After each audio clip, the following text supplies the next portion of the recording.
Welcome to the Explainer. Right now, we're looking at a totally fascinating behavioral shift happening over in the Netherlands. We're talking about the crazy intersection of climate policy, psychology, and city planning. The big question we're asking today is, can literally changing what we look at on our morning commute actually change how we live? Or is this all just symbolic window dressing?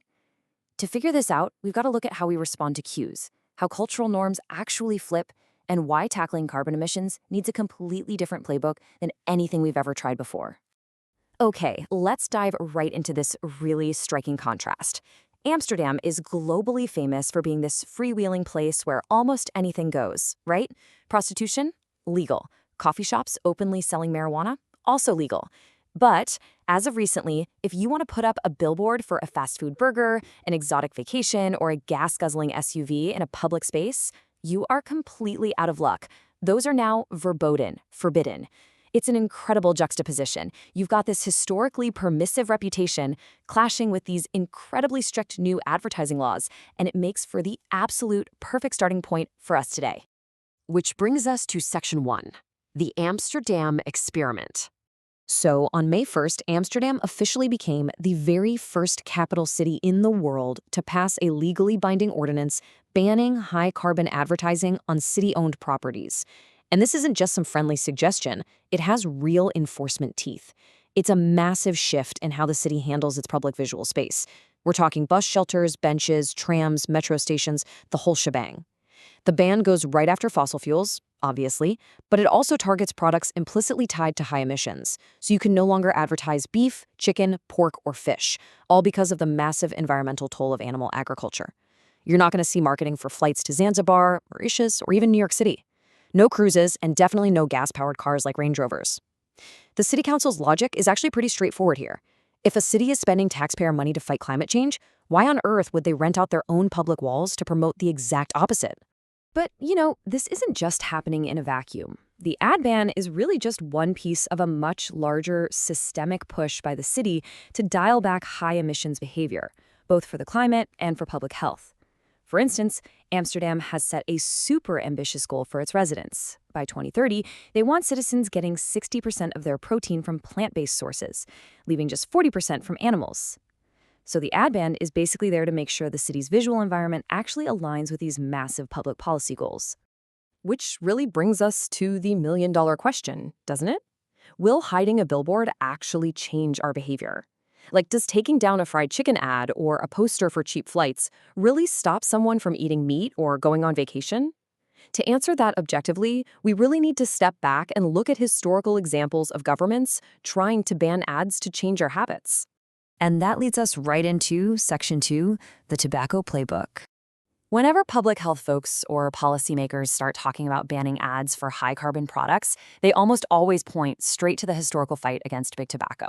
It's basically the most famous precedent we have for this sort of thing. And honestly, the data from that era is incredibly compelling. Comprehensive bans on tobacco advertising actually worked. In fact, research shows they reduced the risk of smoking initiation by roughly 37%. 37%. That is a massive number. It means way fewer young people started smoking in the first place.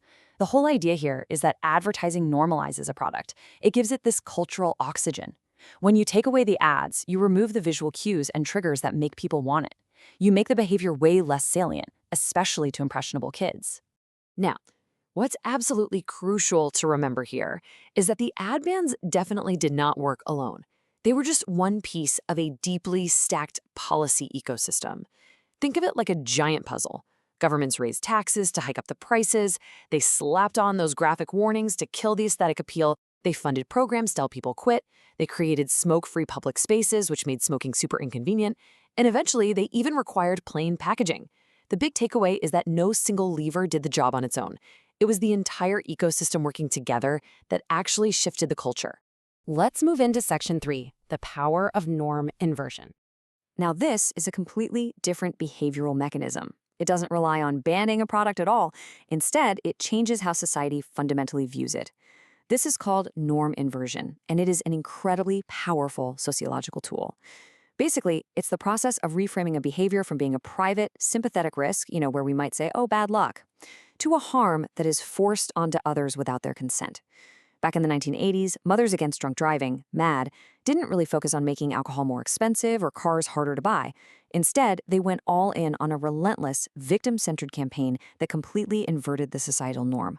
And it caused a night and day cultural shift. Seriously, look at the 1970s. Drunk driving was widely treated as just a regrettable accident. People were sympathetic. But jump to the late 1980s, and the whole story had flipped. Suddenly, the behavior was seen as violence, it was about culpability, and directly harming innocent people. MAD made the victims visible.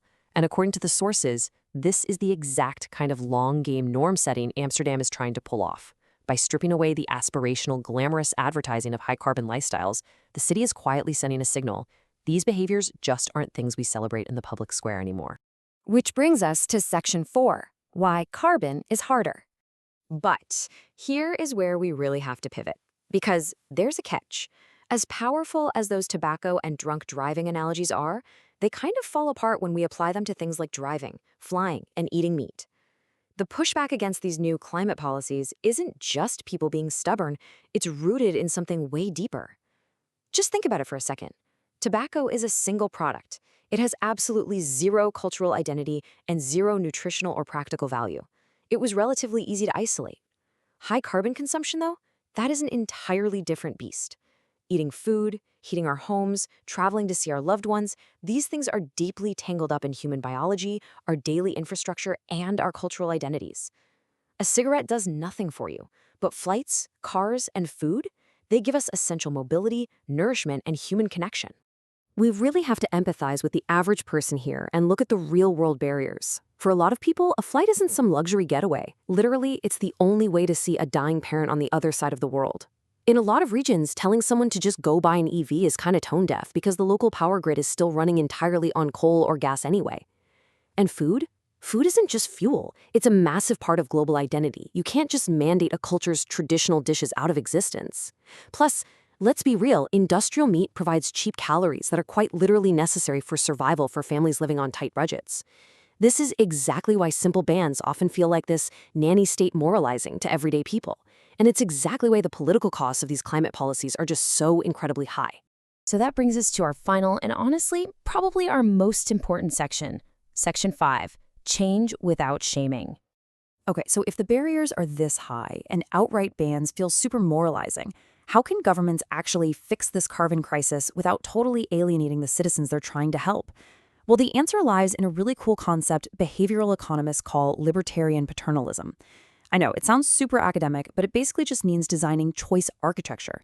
You preserve a person's free will, but you structure the environment so that the sustainable option is just the easiest, smartest, and most natural default. For example, instead of banning meat altogether, a public cafeteria might just make the vegetarian meal the default option. If you really want meat, you have to actively opt in to get it. You keep the choice, but you drastically shift the overall behavior.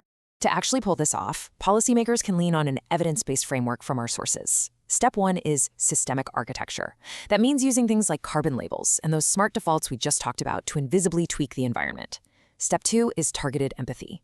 Don't frame these policies as massive sacrifices. Highlight the immediate co-benefits instead, things like cleaner air, cheaper utility bills, and brand new jobs. And finally, Step 3 is direct action. Let citizens lead projects on the ground. It creates this amazing feedback loop where cities can scale up the stuff that works and ditch what doesn't. The ultimate takeaway here really boils down to this mantra: decarbonize, don't moralize. Governments have to change the supply side so regular people aren't forced into making impossible choices. Like, don't shame a family for flying to see their relatives. Instead, accelerate the mandates for sustainable aviation fuels. Don't shame someone for driving a gas car. Green the actual power grid so electric vehicles make environmental sense in the first place. Instead of lecturing a family on a tight budget about eating less meat, subsidize plant proteins, your lentils, your beans, your tofu, so they're literally the cheapest option at the checkout line. And get chefs involved to develop incredible plant-forward versions of those iconic cultural dishes we all love. Because, as our source material so powerfully sums it up, the worst path is moral condemnation of ordinary people trying to see family, get to work, or feed their children. Seriously, shaming people just loses elections, sparks intense political backlash, and at the end of the day, completely fails to protect the climate. The far better path is the quiet, structural work of making the low-carbon life the accessible, affordable, and just plain easy choice. And that leaves us with this final, genuinely provocative thought to chew on today. As Amsterdam takes this massive, bold first step by tearing down the glossy ads of our high-carbon past, we really have to ask ourselves, will our cities actually successfully build an environment where the sustainable choice is simply the easiest choice to make? Because taking down billboards is just the beginning. The real test is whether we can completely rebuild the architecture of our daily lives. Thank you so much for joining me on this explainer, and I really hope it leaves you looking at your own city's public spaces in a completely new light.